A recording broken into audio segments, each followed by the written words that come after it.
My name is Jennifer Vranes, and my medium is thick acrylic paint. So I was a senior in high school, and I was in homeroom, and my homeroom teacher happened to be the art teacher, and he saw me like doodling on my math homework, of course, and he's like, "Jennifer, these are great. I didn't even know you were an artist. Why aren't you taking any of my art classes?" And I told him I just never had time. I never really thought about it. He's like, "Well, your last semester, I want you to take my art class, like Art 1. So I did. As a senior in high school, I took his Art 1, and he was really instrumental in guiding what I would go on to become an artist because of this one high school teacher. And it's just incredible to me the impact a teacher could have on a student. That's where it all started. Thank you to Mr. Coelho.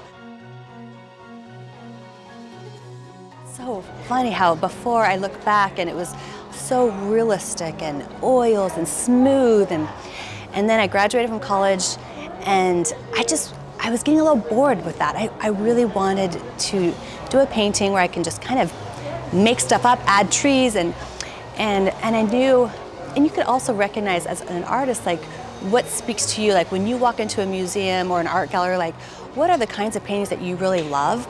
And I happened to go to Amsterdam on a trip, and we went to the Van Gogh Art Museum, and I remember that trip because the moment I saw Van Gogh's, of course we all studied him in college and always in life, but to see his artwork in person and to see all that texture, I was like, this is awesome, and how do you get that texture? And I knew to get texture, it's like palette knives, that's how you can build texture, but I had never taken a class. I don't even think it was offered, to be honest, in college.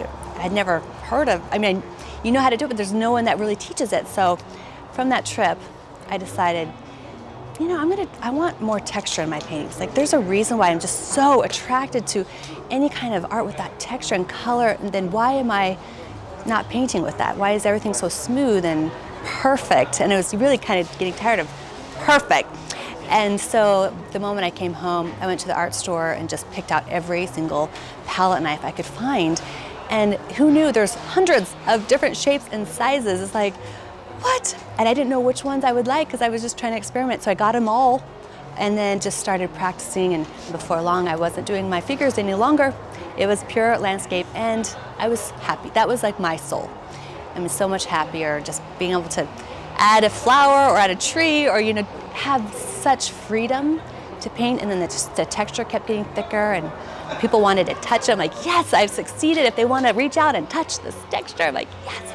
So that's just kind of how that evolved. First of all, the best compliment I get is that my paintings make people happy. Like they're like, these paintings bring me joy. I'm like, yes, that's the best compliment. And that's probably the most common compliment too, is just that they look at the paintings. I think the color evokes joy, and the beauty of nature is such a peaceful, happy like subject matter. So that's why I want them to feel happiness.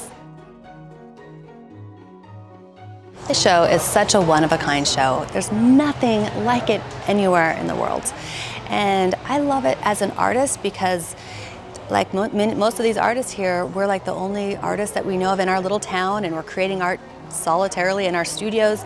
When I started 14 years ago, it was like a whole world of other artists in the same boat as me, professionally working and selling their work, and I couldn't believe and just amazing to connect with them. That was like the best part for me, is to have amazing artists, 100 of them, surrounding me, and just to rub shoulders with them and discuss things and talk about art and all the things and be inspired from each other. So for an artist, that was amazing.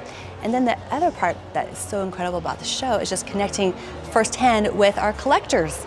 Go to dinner with them sometimes, but just having that personal one-on-one connection is so unique about the show. And nothing's like it.